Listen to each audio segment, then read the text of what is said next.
We've all been there. You have lots of miniatures that are primed or not primed, and you just don't know where to start. You have different color ideas, you're scrolling through possibly different schemes and ideas of how you want to paint your models. What if I said there's a really cool tool using AI to test different color palettes and different ideas that you have for painting miniatures? So let's dive in, see the prompt I'm using, and how we can use AI to our benefit as miniature painters. So I have this new BattleTech Gothic primer here, and I see different color palettes of the various units that are part of this game system. And there are different various colors here. We have a green and tan. Here's more of like a green trim over black, the royal purple with gold, and finally the blue and white. And I think there are more. I think there's a Comstar style one, but let's just stick with a few of these. So I'm going to test the purple and gold one and green with, I guess that's tan. So let's jump in and see how the tool can be leveraged. So I'm using Gemini Pro here, and especially their tool called Nano Banana. It's a funny word. It's amazing, and it does really good things when you're editing images.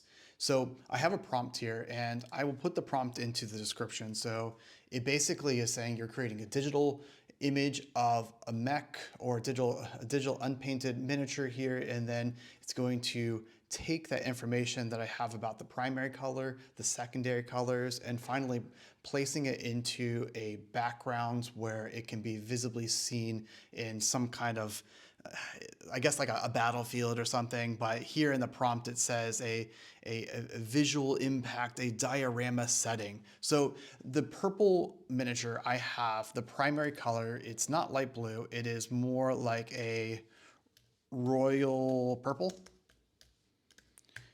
and white accents, that's right. And I want bright red, orange cockpit visors, and the joints could be black and the weapons, yeah, that's fine. And everything else is staying the same. I'm just changing the primary colors, the glowing color, and then possibly if I want to change the joint and weapon barrels, but here I'm leaving it as black. This urban mech I got from a blind box the other day, and I'm putting it in here, and it's just me holding the gray model in my hand. So you want to hit create images with Nano Banana, and then I click go. And there we go. So this is our first example of a mech, and that is a crazy background. I was doing testing with this earlier, and it was giving more backgrounds of more like cityscapes and whatnot, but this is kind of cool. The radiance of the lights coming behind it. But there we go. So we're seeing how the white will work with that royal purple, and it's even giving highlights on the mech and showing what that glowing red would look like. Granted, this is not perfect, but this is giving us a starting point to test out how those paint schemes will look. Because sometimes you see those color schemes online and then you want to apply them to your mech, but you have no idea where to put the whites, the golds. So this gives kind of like a quick artistic example how you can start off. So now the second one, I want to do that olive green one. So in this case, the primary color is is it olive green? I'm gonna say it's more, I think it was like, okay, we'll just say it's olive green because I don't, we'll do camel green. Camel green, and that one had like these tan accents, so tan, and let's do the weapon joints. We'll do this one as gold instead of black. In the cockpit, we'll leave it as green glowing this time. Image of my unpainted miniature here, and then I hit submit. It did a camo pattern. This is actually kind of cool because I wasn't expecting a camo pattern. So let me iterate, and kind of with AI, you have to iterate all the time. So let's start again. I'm just gonna copy that prompt because I think it got camo mixed up with the color. I did not want a camo pattern. So a primary of olive green. Okay, I have my picture back in there. Let's go. No camo this time. Okay, there we go. That is the mech. I don't know if that's the right color. I'm gonna take it. Granted, I think olive green might have been the wrong term. You can go and I'm assuming you could even try to put the hex values of various colors. So if you went into some kind of design platform like Canva, Figma, or I guess Adobe, and you can take the hex values and put the hex color directly into it. You know what? Let's test this.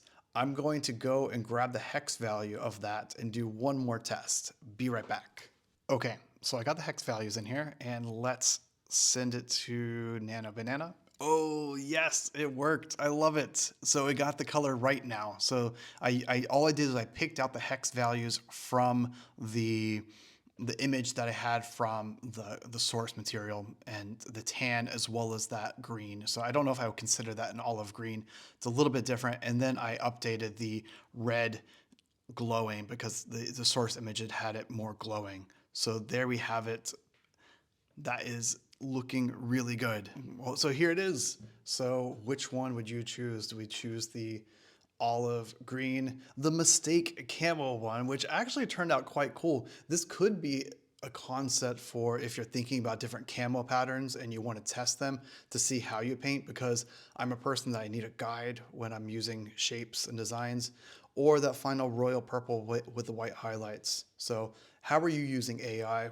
And really suggest trying this out because it kind of helps your process, and AI should really be helping us speed up our processes. So why not use it for miniature painting when you can save paint, save time, and quickly test paint schemes without wasting your time. So I hope you enjoy this and test it out, and let me know in the comments, are you using AI when testing paint schemes when painting your miniatures? See you guys later.